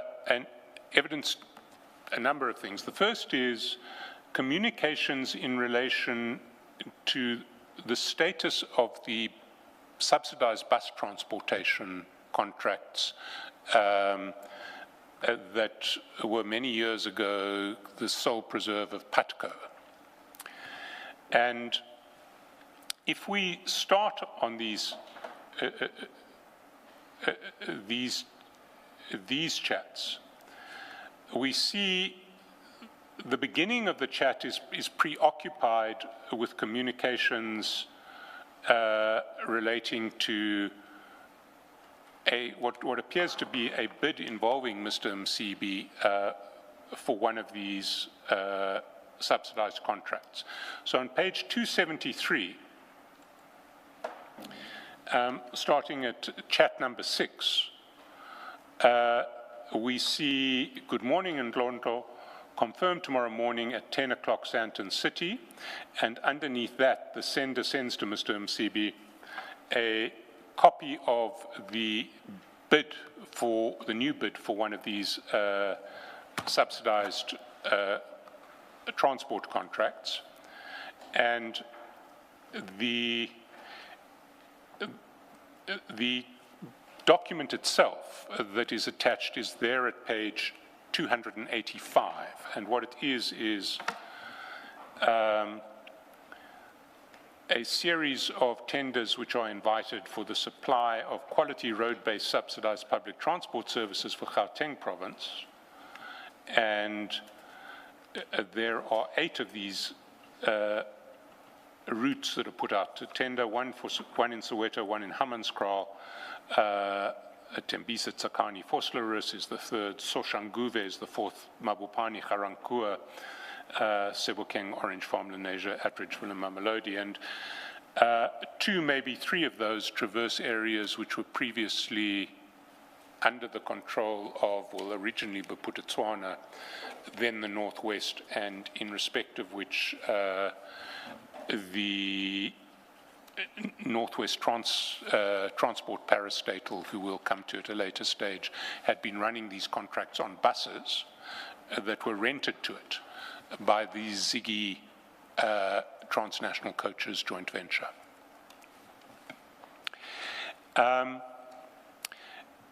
Then we see on the next page, 274, at the top of the page, Mr. Msibi sends a screenshot. Sorry, that's not at the top of the page. Let's take it one step at a time. There is a screenshot on 270, sorry, before we get to the screenshot, I'm sorry, I'm losing my notes here. At 274, the sender sends to Mr. Msibi requirements of what the subcontractor is going to need: CSD, BE level, operating license, routes that are given to the subcontractor with financial amounts, and percentage of the network sum contracted. Then in chat number 4. Sorry, should we not be flighting this? It's chat 2, page 274. Sorry.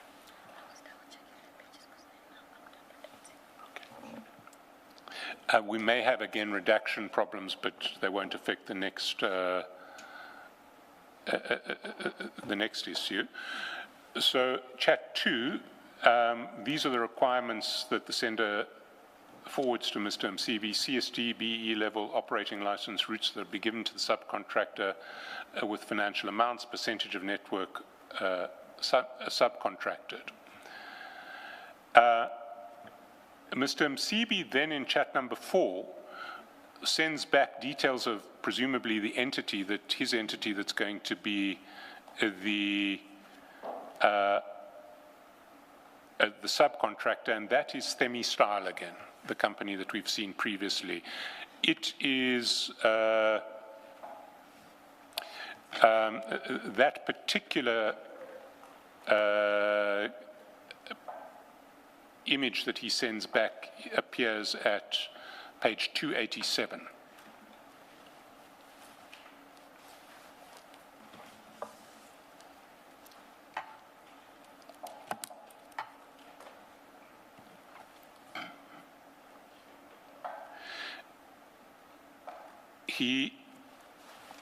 We then get a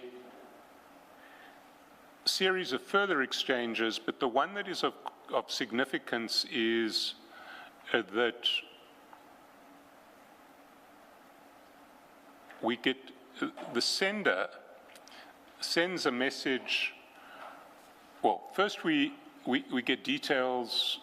There is a letter at the foot of page 275 that is sent.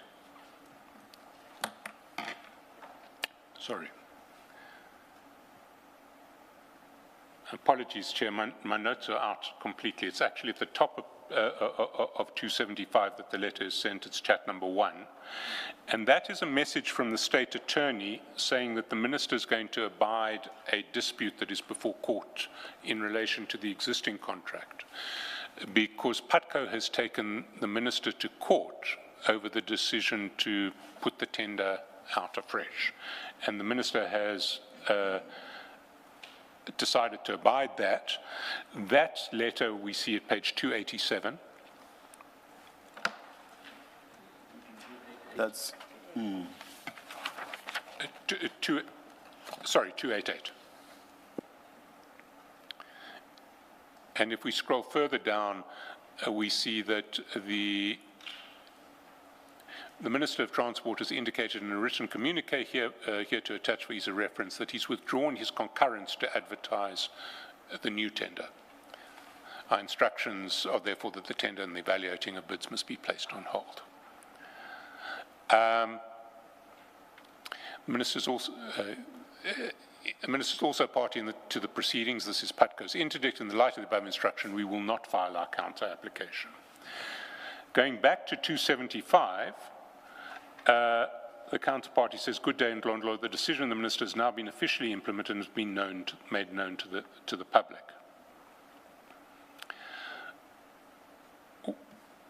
We go over to the next page, and the name, and yeah, we are redacted. On the 19th of February, the name of a member of the Paruk family with his ID number and his Mauritian phone number are forwarded to Mr. Msibi.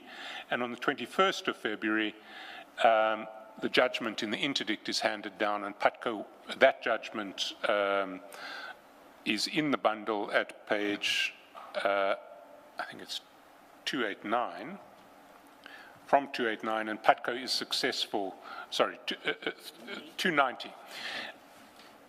No? Sorry, 294, and PATCO is successful. So PATCO, if we go down to the order, we see that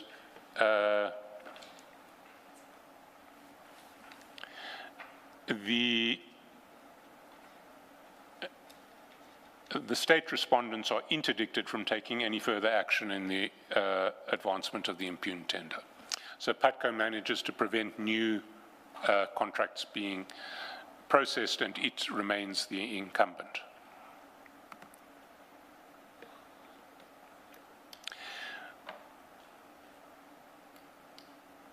We then see the emergence of the link to Mr. Karim and Ziggy Investments, because at the top of,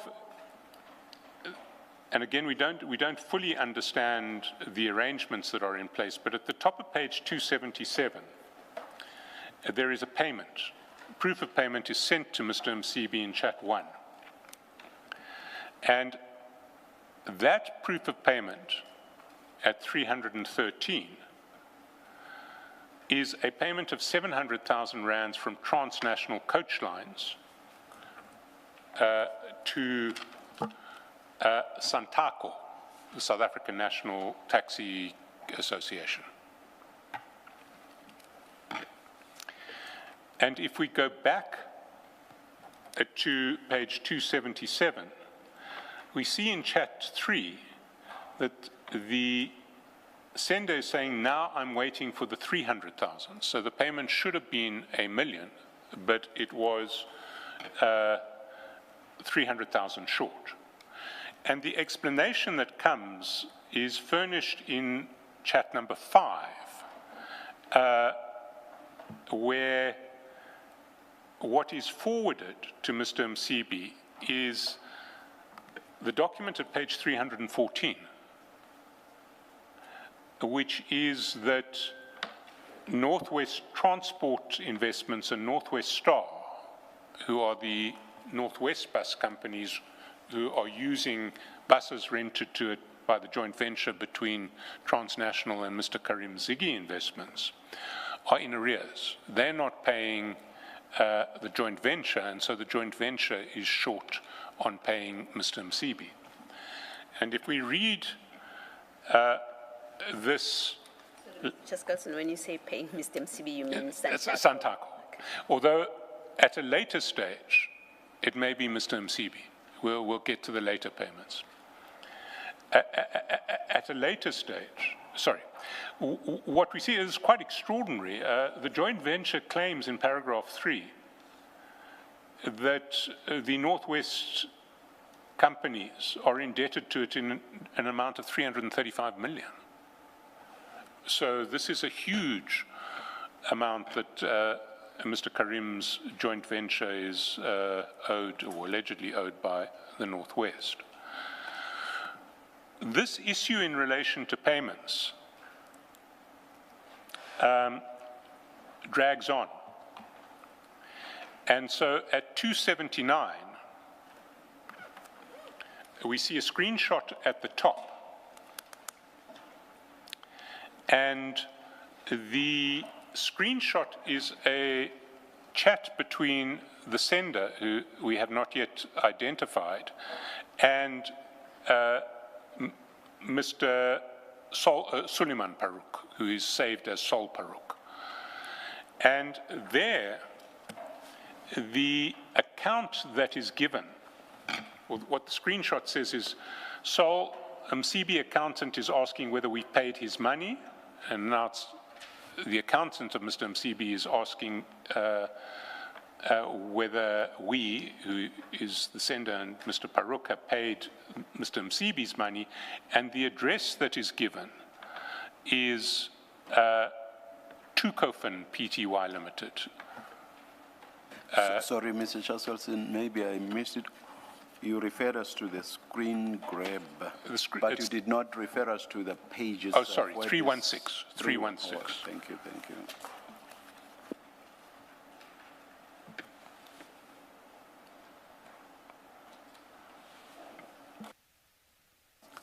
Yes, please continue. So that is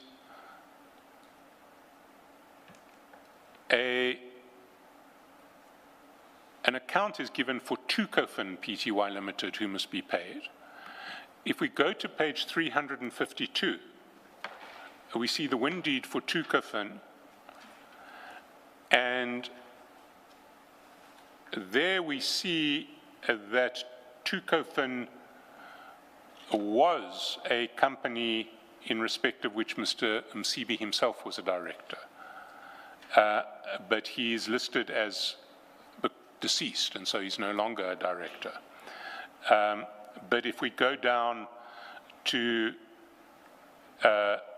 page 353, we see that he was a director until 2024. So at the time of this correspondence, he was a director of Tukafin.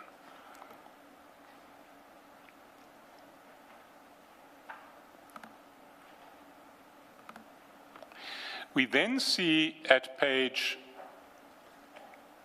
279 that there's another payment notification shortly after that screenshot. So the screenshot was on the 1st of August, and on the 3rd of August, there is a screenshot of a payment notification. That payment is at page 317, and it reflects a payment of R1 million to Tukafin, which is Mr. Msibi's company.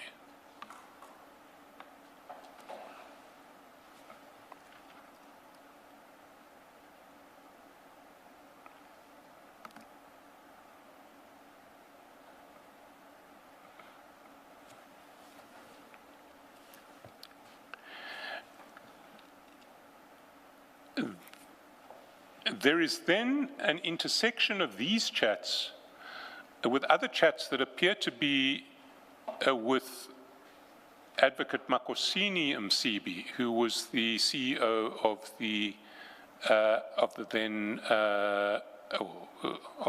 he was then the CEO of the Road Traffic Management Corporation. And if we start at the 16th of August, at page 279, there is a video that is sent from the sender linked to the transnational Ziggy joint venture. That sender sends to Mr. Msibi at 9:14 p.m. a video of a crowd protesting. And if we can just play that video. Mr. Chaskasen, you say this is with Mr. Makosini? Not yet. That video will be forwarded to Mr. Makosini Msibi. This is a video that's sent to Mr. Jotham Msibi from the sender involved in transnational and Ziggy.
Underneath the video, there is a chat number 5 on the 16th of August. Msobo said, I must phone you and send these videos. Now, if we go over to the chats with Advocate Makosini Nkosi. So do we have any idea what this video is about, or is that going to be clear? It's not entirely clear, but we think we think that we will, when we get to those chats, we'll get more clarity on it. Okay, all right. And you said Makosini Nkosi. You meant Msibi. Yes. Sorry. Yes. You took us to which page now? I'm sorry. 324. 324. Thank you.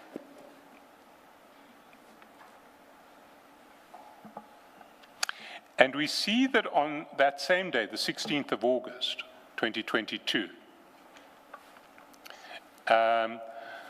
from chat number 4, or chat number 5, there is a meeting between the two Mcibis, Mr. Jotham Mcibi and Advocate Makosini Mcibi, at a restaurant in Sandton. And 4 days later,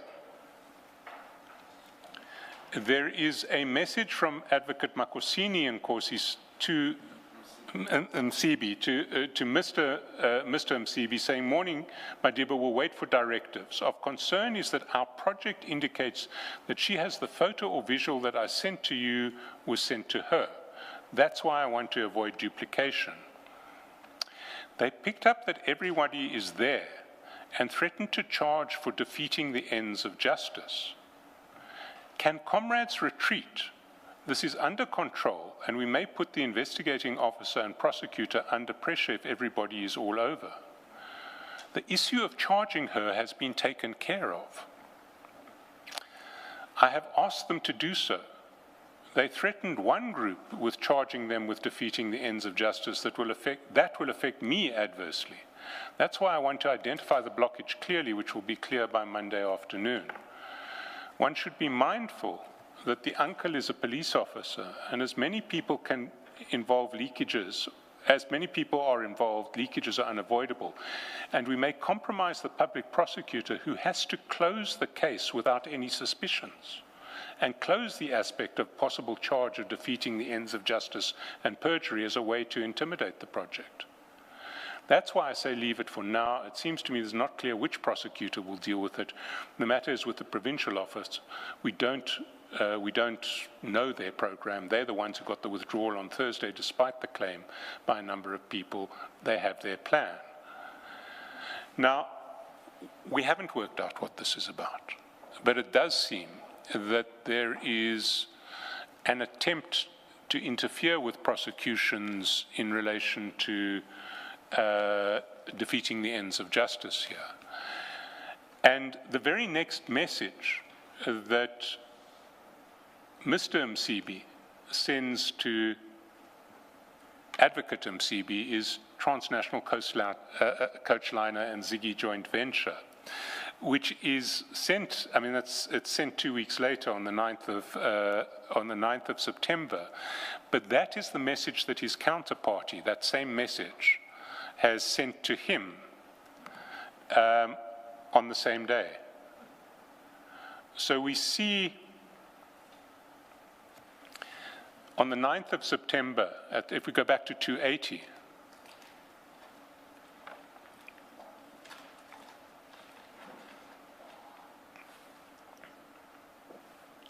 we see at the top of the page the counterparty who's been dealing with the transport contracts with Mr. Mcibi and who has been forwarding proofs of payment to Mr. Mcibi, sends that same one-line message with the misspelt Transnational Coach Lines and Ziggy joint venture on the 9th of September at 4 p.m. And Mr. Mcibi forwards that to Advocate Makosini Mcibi on page 326, almost immediately upon receiving it.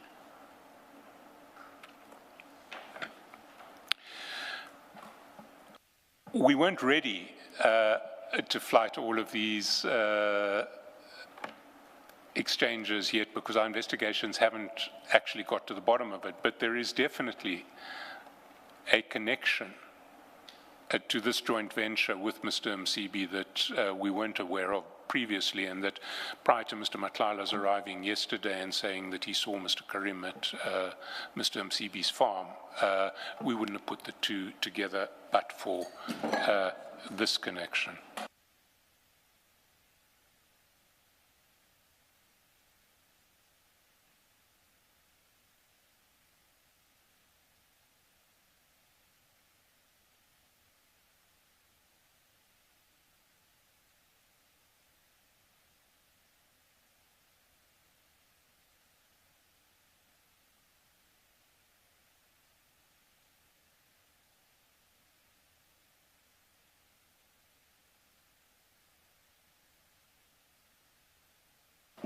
So let's take a short adjournment. We'll indicate when we are ready.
All right, we are ready to resume. Thanks.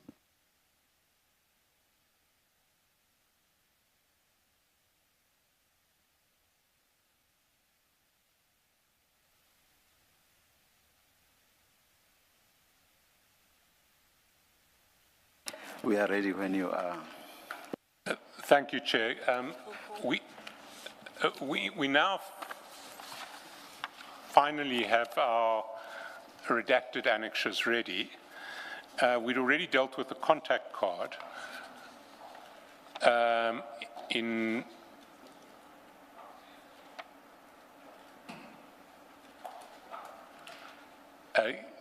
they survived?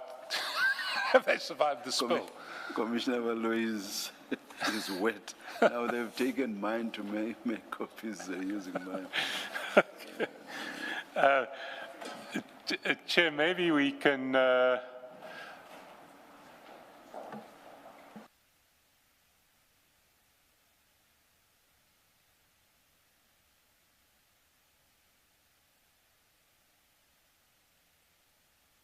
We are ready, thank you. thank you, Chair. There is, so we've dealt with the contact card.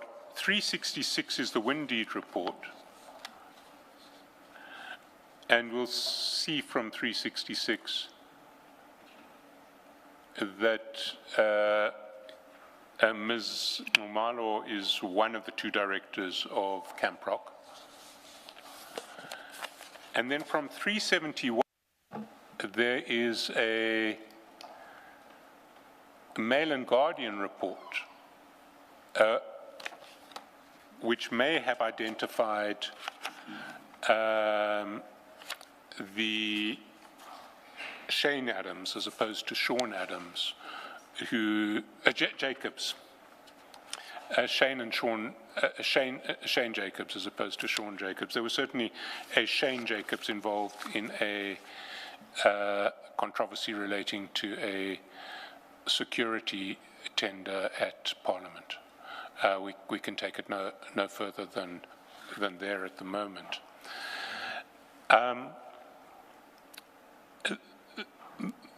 The last issue that we will address is a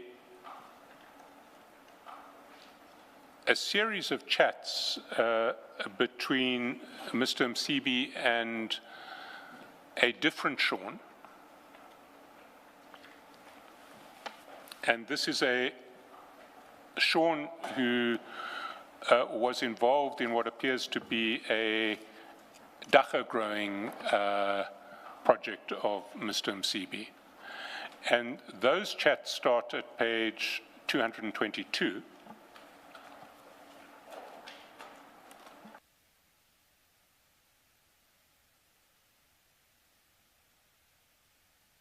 And just to contextualize, this dacha growing project took place in factory premises in Germiston, and the company involved was called Jack Frost Pharmaceuticals. The chats which I would start with are at page 225, and there Sean writes to Mr. Msibi saying the following: "Afternoon, Chief. I know you're dealing with a lot and this is minor rubbish, but if you could get a chance, please send 2 of your guys to Germiston for me. I will meet them and point out who needs to be spoken to. My grow team is still getting watched. I can use my Congo guys, but I know your guys will create more fear in these people. Thanks, my brother."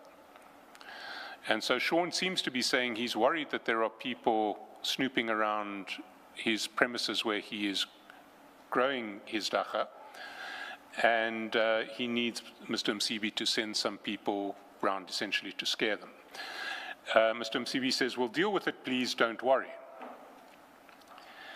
We then, through the chats, get a sort of blow-by-blow account of the growth of the project. And so if we start at foot of 276,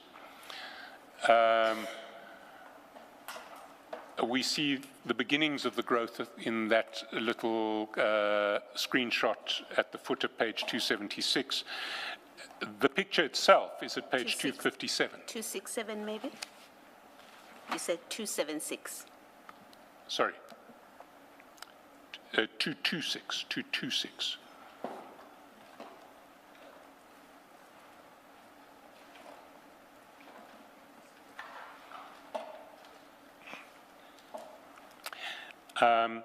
And the picture that is sent, you'll see in full at page 257.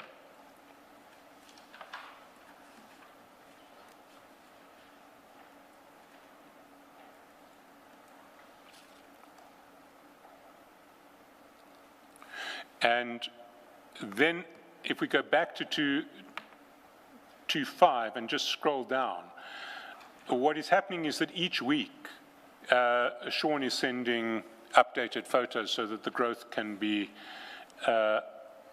seen by Mr. Msibi. And it goes on, and the growth is quite spectacular. It reaches a point where Sean is able to send, I mean, if we go down to 233, for instance,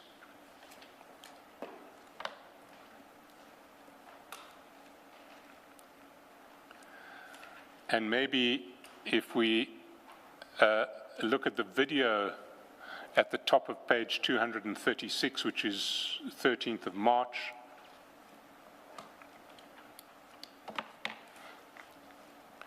got those videos.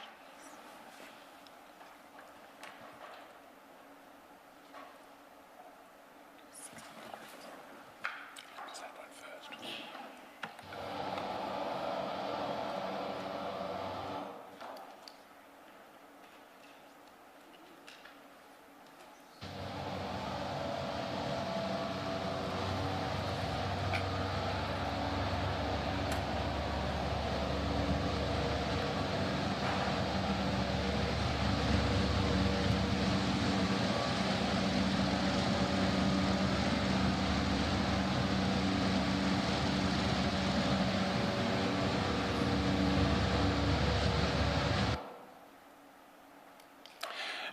And if we just keep scrolling, we see, well, we just see the growth of the project.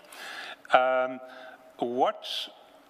favorite is the next video that Sean sends, which is at, on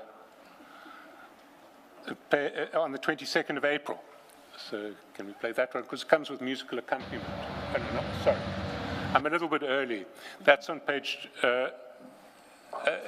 can we go to the next one, not that one? Yeah.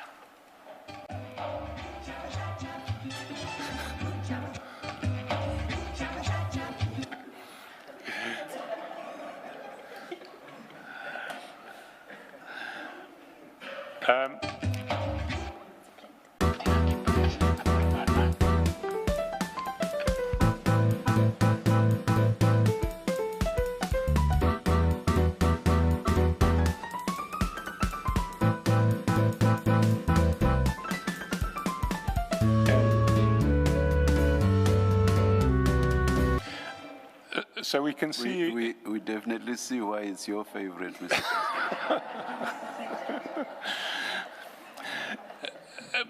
But the one cause for concern here is the document at page 268.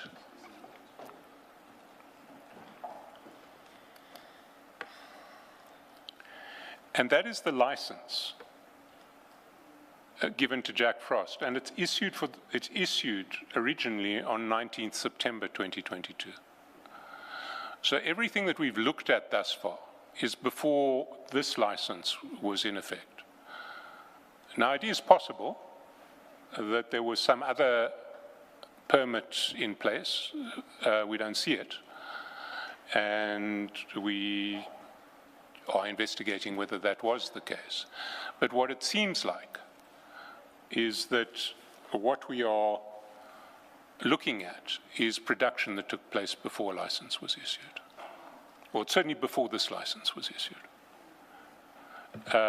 We will be making inquiries to establish what the true state of affairs was. If it wasn't permitted, then this would be illegal cultivation of dagga, which would be a crime under the drugs, I forget what the Drugs Act is now called,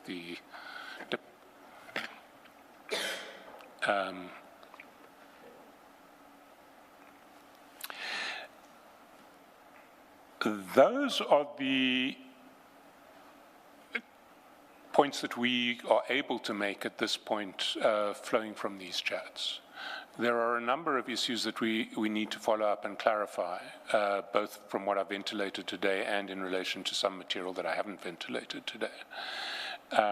We will do so as soon as we can, and if it's necessary to come back to any of these chats, we will do that. I apologize for the slightly haphazard nature of this presentation. It was sprung on us on quite short It notice. actually flowed well, Mr. Shaskalsin, and whatever misgivings you have are quite understandable under the circumstances, because this was last minute and not originally scheduled. It's understandable. Just one last thing, Mr. Shaskalsin, on this last installment, these plans, the picture that you are presenting, or that it looks like, is that Mr. Msibi with others, Jotham Msibi with others, it appears they were involved in the production, unlawful production of dagga. I've been told it's not called dagga. Whenever I've used that word, I've been told it's weed.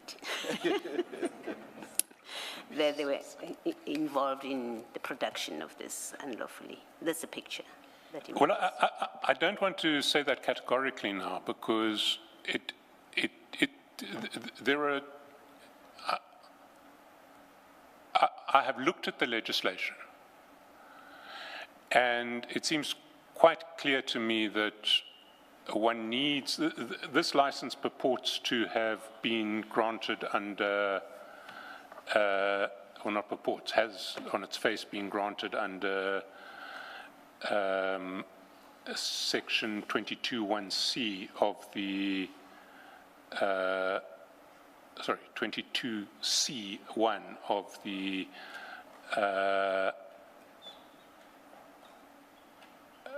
Medicines and Related Substances Act. Now, there is a provision under section 19A that I don't think applies to manufacturers, and I think scale of this size is manufacturing scale, where you can get a permit which is not issued by the South African Health Products Regulatory Authority, but is issued by an official of the Department of Health. I think it's the Director General, which may conceivably authorize the growing of dagga. I mean, we need to clarify with Jack Frost whether they assert any legitimate rights before we say that this was unlawful production. But prima facie, this license certainly didn't authorize it. Mr. Skelson, certainly not in respect of Mr. Ali and his crew, but other people who are mentioned in the chats, the same way we did with Mr. Ngumalo, maybe, and I don't want to put you on the spot and force you to give an answer now, but consideration be given to them to explain what we see in the chats, either in the form of an affidavit or a short statement, just so that we don't just have your interpretation of the chats, but we have their version of what the chats are about, and we get the full picture. We will do that. So we've come to the end of We have, Chair. what we have today. Thank you, Mr. Shaskalsin. Let's adjourn and resume at 9:30 tomorrow morning. Let's adjourn.